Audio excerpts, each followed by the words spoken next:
Welcome to the discussion session for section 3.4. There's a couple of questions asked.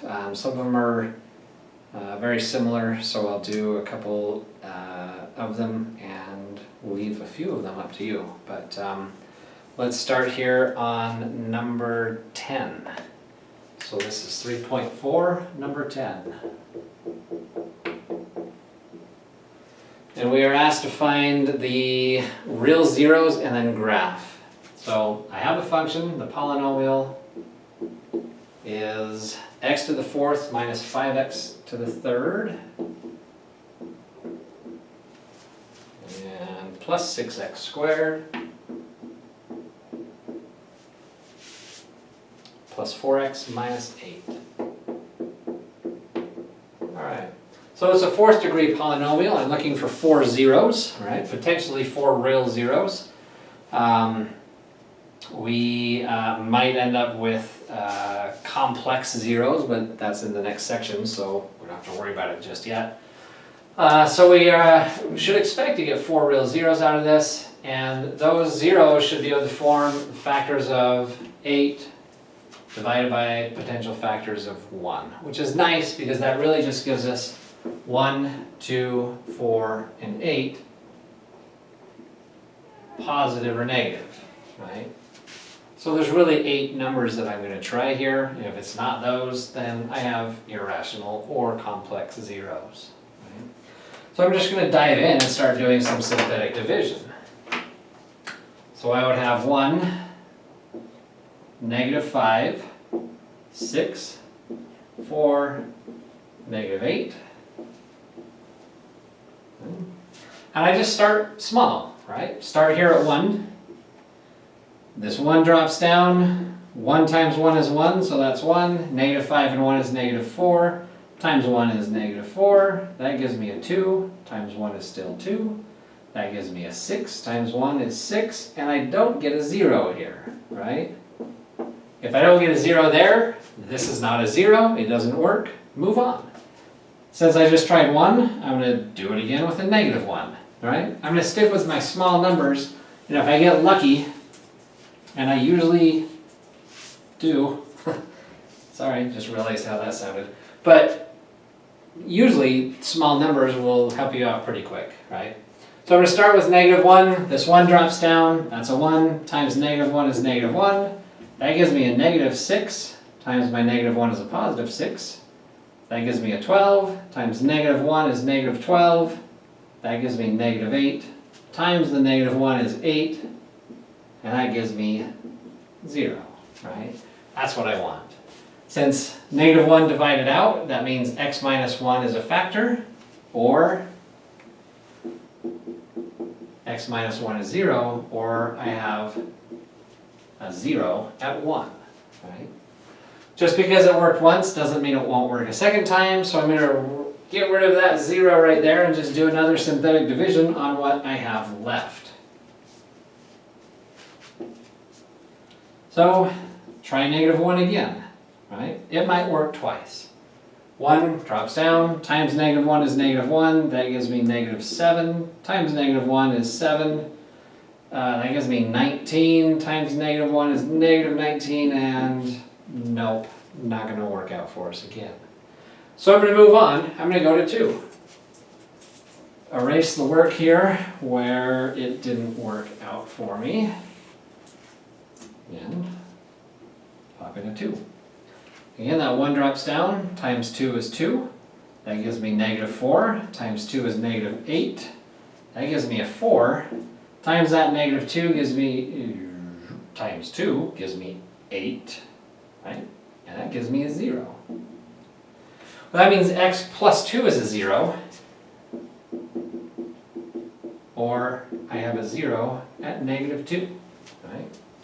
That's 2 of them, right? And I can stop doing synthetic division because I've reduced this down to a second degree polynomial. I started with a fourth. I removed 1 and got a third degree polynomial. I removed another one and got a second degree polynomial. So that means that I have left x squared minus 4x plus 4.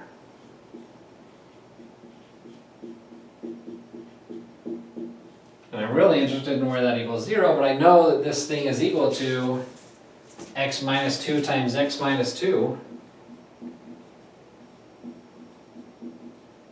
which is to say x equals 2 is a 0 of power 2, or multiplicity of 2, right? And that'll be important when I graph this, right? So let's graph it. I have my zeros. I have a 0 at 2, I have a 0 at negative 2, and a 0 at 1. It does ask to graph, right? Yes. Out for 11. So as far as number 10 is concerned, bam, bam, bam, that's your answer for 10. Let's take a look at the graph for number 11.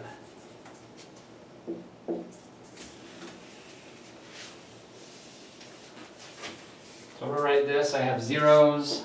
Good afternoon, how are you? And I'm going to take note of their multiplicity. I have a 0 at 1 with multiplicity of 1 because it was just a factor once. I have a 0 at negative 2 with multiplicity of 1 also because it was only a factor once. But this 0 at 2 is a multiplicity 2. Now why does that matter? Because anything with an even multiplicity is not going to cross over. It's going to go and touch and then ricochet off, right?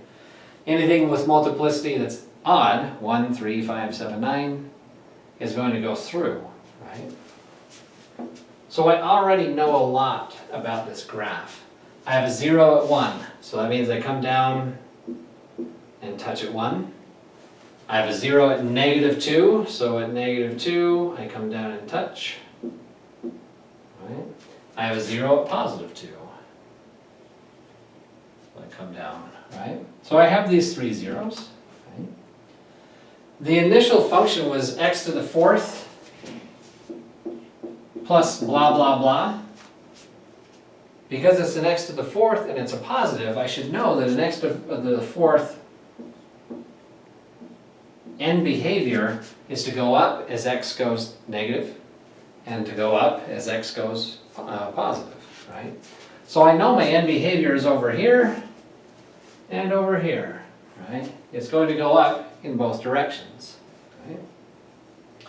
And then the last little bit that I need to know is, well, let me just mark this real quick. This 0 at negative 2 has a multiplicity of 1. And therefore, when I come down here, I go through that axis. My next 0 happens at, oh, I'm sorry, this was at negative 2, but it had multiplicity of 1, right? The next 0 is at 1, also with multiplicity of 1, which means I go through it, right? And then this 0 over here at 2 has multiplicity 2, which means I'm not going to go through it, but I'm going to come down, touch, and then go back up, right? And that's my graph. It may not be terribly accurate, it may come down way farther, it may go way up in there, but we have an idea of what this thing looks like. And that's what we are interested in for now, right? In pre-calculus, you're going to learn to refine these a little bit more, and then in calculus, you're going to learn to refine these even more to get the max and mins and all that. But for now, the general idea, this is what that thing looks like. Right?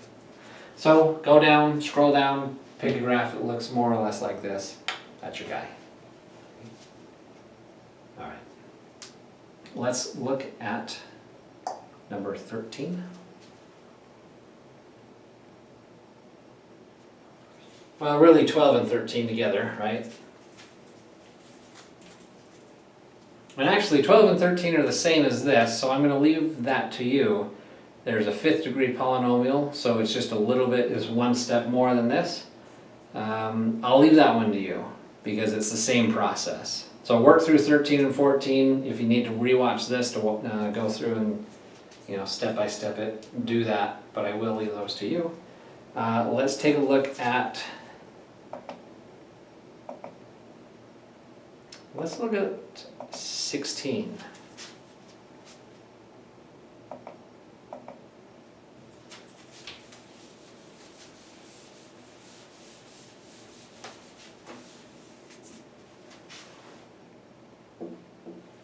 Okay. Use Descartes' rule of sign to determine how many positive and how many negative real zeros, and then determine the total number of real zeros it could have. Okay, so we're given a polynomial, and it is 2x to the fourth minus 3x to the third minus 4x squared minus 5x minus 6. Okay. And we're asked to use Descartes' rule of signs to figure out how many possible positives and possible negatives there are. So for the Descartes' rule of signs, I'm going to look at the sign changes in the function itself. I go from positive to negative, and then everything else is negative, so it doesn't change from there on out. There is one sign change.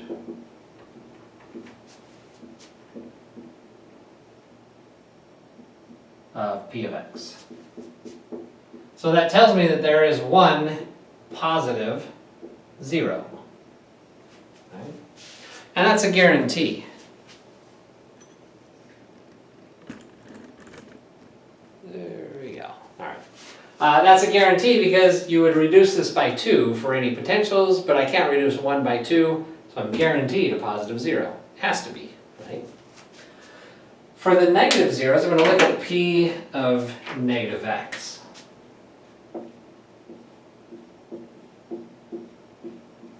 Right.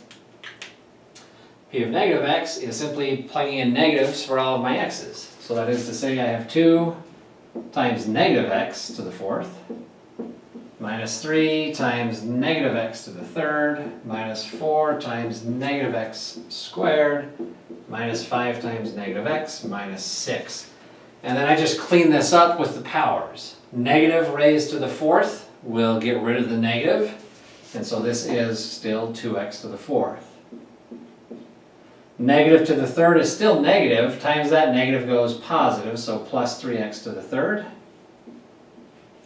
This negative gets killed by the square, but the negative here keeps it negative, so minus 4x squared. The negative times the negative goes plus, and then minus 6. How many sign changes are there here of p of negative x? Well, I go positive, positive, negative, so there's one sign change. Back to positive is a second sign change, and back to negative is my third sign change, so I end up with 3 sign changes of p of negative x, and therefore there's potentially 3, right? 3 possible negative zeros. Right? It may not be 3 though, it might be 2 less than that. It could also be 1, possibly. But again, I'm guaranteed 1, right? I have to have at least 1, it could be 3, right? So for the question it says the possible number of positive zeros is 1. The possible number of negative zeros is either 3 or 1. Right? And then the possible total number of zeros would be the maximum here, 1, plus the maximum here, 3, so that would be 4. Right? But it could be any of those reduced by 2. So it could be 4, it could be 2. Right? So the possible total number of, the very bottom one, the total number of zeros can be, well, it could be either 1 plus 3, which is 4, or 1 plus 1, which is 2. Right? All right. Hopefully that was helpful. I will see you guys for the next one.